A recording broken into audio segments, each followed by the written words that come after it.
advice ko po sa freshmen ng mga ng TIP, mag-aaral. Tapos masterin nila yung algebra kasi gamit na gamit yun. Sa akin po, advice ko sa mga freshman is pumili po ng magandang circle of friends para mas maganda yung flow ng college nyo.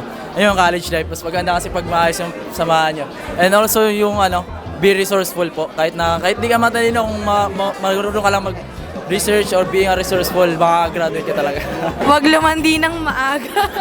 I-enjoy nyo lang yung college life. At the same time, gawin nyo rin yung mga dapat na pinapagawa ng prof nyo, tulad ng mga assignments, projects, and lagi lang kayo mag-pray sa mga kada gagawin. And yun lang, good luck sa inyo lahat mga freshmen. Huwag kayong matakot na magpalit-palit ng courses hanggang sa ma-discover nyo or ma-discover nyo talaga kung ano yung gusto nyo or yung passion nyo.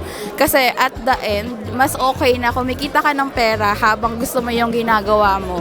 Or kumikita ka lang ng pera pero drain na drain ka sa ginagawa mo.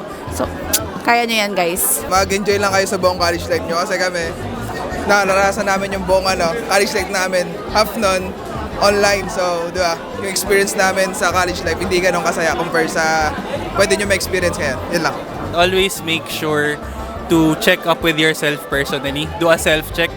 Kasi every now and then, your body may show signs na napapagod ka na, you're experiencing burnout. So, the only person that can help you with that is yourself.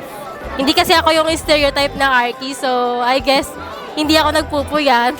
Hindi rin ako nagkakape, so pinakasusi talaga is time management and wag niyong pilitin na maging kayo parang sleep deprived and then wag niyong isalang-alang yung health niyo para lang sa degree kasi in the long term naman talaga is health is wealth naman talaga. So yun, I'm very glad na gag-graduate ako na hindi ako puyat.